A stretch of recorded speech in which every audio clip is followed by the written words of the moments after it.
robotique et on va commencer à utiliser les robots pour notre projet. Hier et ce matin, on a déjà commencé à regarder comment ça fonctionnait le monde des robots. Qu'est-ce qu'on a fait en premier? Acile? On a écrit dans nos carnets. On est allé dans notre carnet de robotique, donc un des 2 carnets qu'on utilise pour notre projet, et on est allé écrire des choses à l'intérieur. C'était quoi la première question que je t'ai posée quand on a commencé hier à explorer le monde de la robotique? Max? À quoi ça servait les robots? Donc, on s'est posé des questions. On s'est demandé à quoi ça sert un robot, c'est quoi un robot, est-ce qu'on en connaît des robots dans la vie de tous les jours, puis on a exploré ça ensemble. On l'a fait en grand groupe au tableau, on ne le fera pas au complet.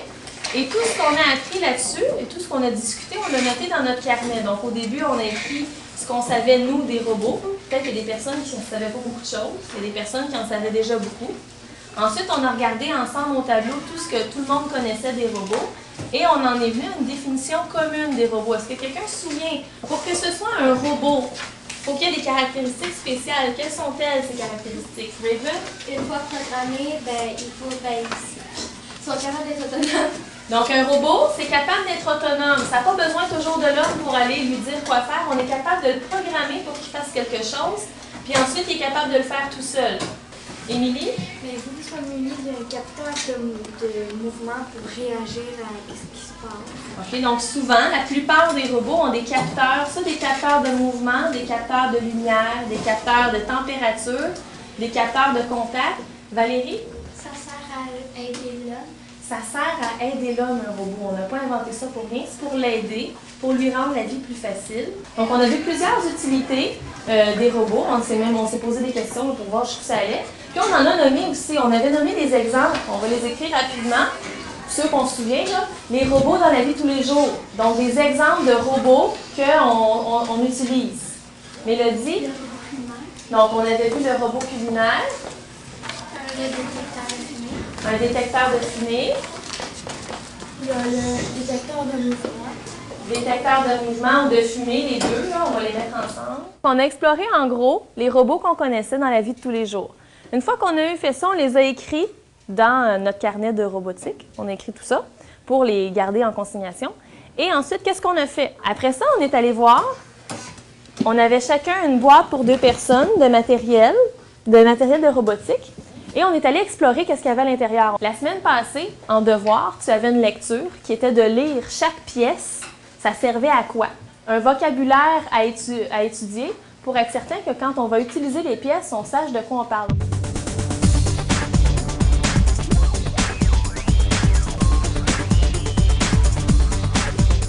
Là, on est rendu là. Cet après-midi, qu'est-ce que tu penses qu'on va faire? Samy? On va commencer à construire nos robots.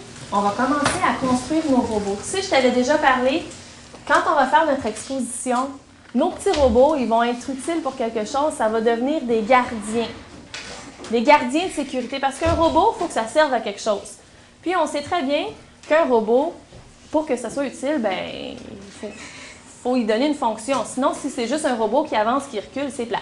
Nous, on s'est dit que pour notre exposition, on pourrait placer des petits robots à l'avant de chaque murale et ces petits robots-là deviendraient des gardiens de sécurité pour être certain qu'il n'y a pas d'intrus qui irait chercher des choses, des inventions dans l'époque qu'il va protéger ou pour être certain qu'il n'aura pas changé le cours de l'histoire. Quand je veux dire on est en atelier robotique, je vais toujours avoir 3 équipes de 2 qui vont être à l'ordinateur en train de faire un des 2 ateliers. Le premier atelier, c'est des défis de programmation.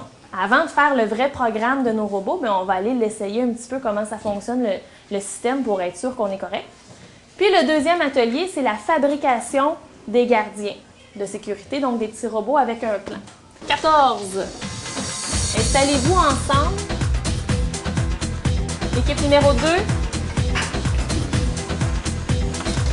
Tu peux leur donner un plan. Numéro 10. Avec un plan.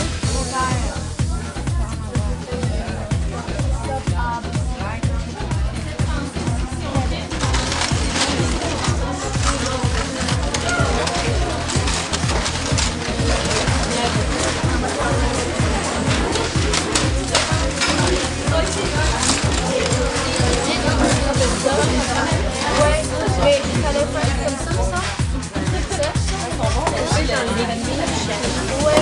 Ouais, mais faut pas.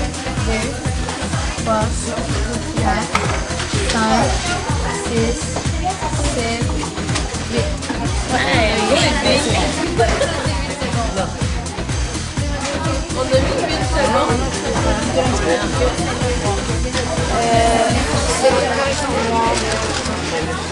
Ben oui.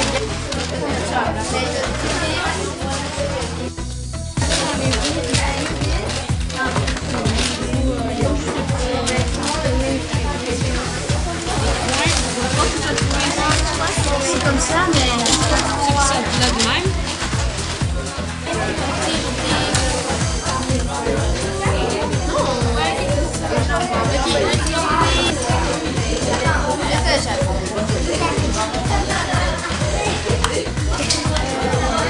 Secondes, le moteur s'arrête et la lampe s'éteint. Bon, 8 secondes.